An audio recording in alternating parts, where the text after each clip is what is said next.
नमस्कार दोस्तों, स्वागत है आपका हमारे official YouTube channel GS by Neeraj sir में। कैसे हैं आप सब? मैं आशा करता हूं स्वस्थ होंगे, मस्त होंगे और आप सभी लोग अपनी तैयारी में पूरी ईमानदारी के साथ व्यस्त होंगे।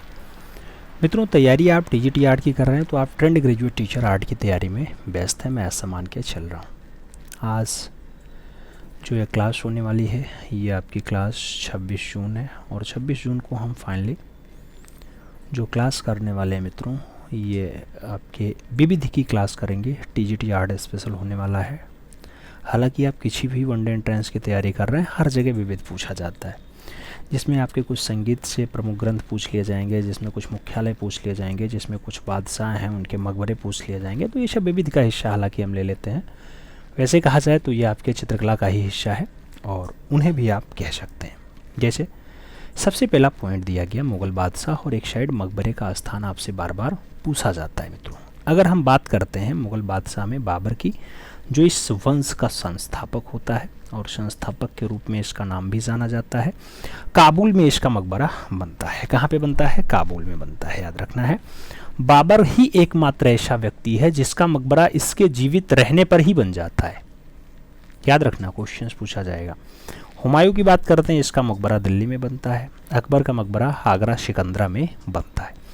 और आगे बढ़ोगे मित्रों तो अकबर का पुत्र आता है, जहांगीर शासक बनता है। जहांगीर का मकबरा कहाँ पे है? लाहौर में है, जिसे शाहदरा कहा जाता है। और शाहजहां जिसे खुर्रम कहा जाता है मित्रों, इसका जो मकबरा होता है ये आगरा शहर में होता है। कहाँ पे? आगरा में होता है। जबकि खुर्रम का जो पुत्र होता है औरंगजेब होता है, अपने आप को जिंदा पीर कहता है, इसका जो मकबरा बनता है औरंगाबाद में बनता है, यानी दौलताबाद में। औरंगाबाद में ही औरंगजेब ने अपनी बीबी का मकबरा बनवाया था, जिसका नाम ही बीबी का मकबरा है।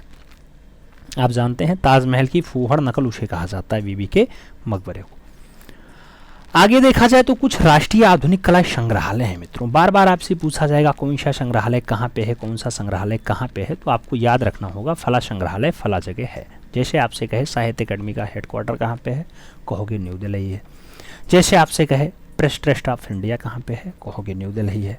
लेकिन जैसे आपसे भारत भवन पूछेगा, आप तुरंत कहोगे ये भोपाल में स्थित है। तो ऐसे कुछ महत्वपूर्ण संग्रहालय हैं मित्रों, इन्हें देखने का प्रयास करते हैं। जैसे भारतीय अभिलेखागार, इसकी बात करते हैं, नई दिल्ली में हेडक्वार्टर है। कथक केंद्र की बात करते हैं, नई दिल्ली में है। नेहरू स्मारक की बात करते हैं, नई दिल्ली में है। दिल्ली शिल्प चक्र की बात करते हैं, नई दिल्ली में इसका हेडक्वार्टर है, संग्रहालय है, याद रखना। दिल्ली पब्लिक लाइब्रेरी की अगर आप बात करते हो तो दिल्ली पब्लिक लाइब्रेरी का हेडक्वार्टर नई दिल्ली में है। राष्ट्रीय एकता परिषद की बात करते हैं, नई दिल्ली में स्थित है। लोटस टेम्पल की बात करते हैं, नई दिल्ली में स्थित है। जंतर मंतर मंदिर की बात करते हैं तो दिल्ली जयपुर में फाइनली स्थित है। भारतीय संग्रहालय की बात करते हैं, इसका हेडक्वार्टर आपके कोलकाता में है। और बिरला औद्योगिक तकनीकी संस्थान की बात करते हैं तो बिरला औद्योगिक और तकनीकी संग्रहालय या संस्थान जो है ये आपके कोलकाता में स्थित है, याद रखना, कोलकाता में स्थित है। आगे बढ़ा जाए, कलकत्ता के कुछ प्रमुख संस्थान हैं। जैसे आप जानते हैं कलकत्ता में भी कुछ हैं, मुंबई में भी कुछ हैं, भोपाल में भी कुछ हैं। जैसे मध्य भारत कला परिषद कहाँ पे है, तो मध्य भारत कला परिषद आपके भोपाल में पाया जाता है। ऐसे कलकत्ता के प्रमुख संस्थानों में अगर बात करते हैं मित्रों तो विक्टोरिया मेमोरियल कहाँ पे है, कोलकाता में। अकादमी ऑफ फाइन आर्ट्स कहाँ पे है, कोलकाता में। शांति निकेतन कला परिषद कहाँ पे है, कोलकाता में। राष्ट्रीय पुस्तकालय की अगर बात होती है तो ये अभी आपके कोलकाता में है। और केंद्रीय संदर्भ पुस्तकालय ये भी आपके कोलकाता में ही पाई जाती है। राजा राम मोहन राय पुस्तकालय की अगर बात करते हैं कहाँ पे है इसका हेडक्वार्टर, तो आपका कोलकाता में ही है। जबकि पूर्वी क्षेत्रीय सांस्कृतिक केंद्र की बात करेंगे तो पूर्वी क्षेत्रीय सांस्कृतिक केंद्र का भी हेडक्वार्टर आपके कोलकाता में ही पाया जाता है। शांति निकेतन की बात करेंगे, कोलकाता में ही स्थित है। और भारतीय संग्रहालय की अगर बात की जाए तब भी आपको कोलकाता ही आंसर लगाना पड़ता है। जबकि आप जानते हैं मित्रों कि जामिया मिलिया पूछा जाए तो दिल्ली लगाना पड़ता है। आपसे पूछा जाए राष्ट्रीय कला परिषद कहाँ पे है, आप कहोगे नई दिल्ली में है। आपसे कहा जाए भारतीय बाल फिल्म सोसाइटी कहाँ पे है, 1955 में उसकी स्थापना होती है बाल सोसाइटी फिल्म की, वो भी हेडक्वार्टर न्यू दिल्ली में है। लेकिन अगर आपसे मान लो पूछ लिया जाए कन्हेरी गुफा कहाँ है या गेटवे ऑफ इंडिया कहाँ है, तुरंत कहोगे मुंबई में स्थित है। बात समझ में आ रही है ना? तो ऐसे ही कुछ और महत्वपूर्ण दृश्यों के साथ हम आपके संगीत पे आते हैं। और संगीत की अगर बात करते हैं, कुछ ग्रंथ और कुछ रचनाकार का नाम दे दिया गया। एक साइड में ग्रंथ है, दूसरी साइड में रचनाकार का नाम दिया गया।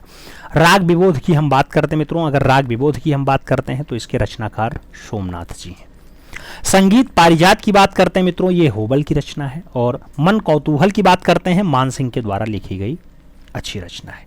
संगीत राज की बात करते हैं मित्रों, राणा कुंभा की रचना है। और राग दर्प की अगर बात करते हैं या राग दर्पण की बात करते हैं तो ये आपके फकीरुल्लाह खां की रचना है। जबकि संगीत दर्पण की अगर बात करते हैं मित्रों, अभी आपसे संगीत राज राणा कुंभा का आया था, अब संगीत दर्पण पूछा गया है तो ये दामोदर मिश्र के द्वारा लिखी गई एक अच्छी पुस्तक है। संगीत रत्नाकर की बात करते हैं, शारंगदेव के द्वारा लिखी गई रचना है। अभिनव भारती की बात करते हैं तो ये अभिनव गुप्त के द्वारा लिखी गई रचना है। श्रृंगार प्रकाश की बात करते हैं, राजा भोज ने लिखी है। और संगीत कल्पद्रुम की हम बात करते हैं तो कृष्णानंद व्यास की ये रचना है। तो ऐसे अगर मान लो हर्ष चरित्र आपसे पूछा जाए तो हर्ष क्या आएगा, अश्वघोष पूछा जाए तो ये बुध चरित्र है, जयदेव अगर पूछा जाए तो मित्रों गीत गोविंद आप जानते ही हैं, रसखान प्रेम वाटिका आएगा, भद्रबाहु कल्पसूत्र आएगा, महर्षि वाल्मीकि रामायण आएगा, याद है ना। सूरदास जैसे नाम आए तो साहित्य लहरी हो जाए, सूरसागर हो जाए, सूरसावली हो जाए। आपसे सूर्यकांत त्रिपाठी निराला का पूछा जाए तो आपसे सबसे अच्छा जो पूछा जाता है मित्रों वो नए पत्ते इनका पूछ लिया जाता है, कभी कभी कुकुरमुत्ता पूछ लिया जाता है।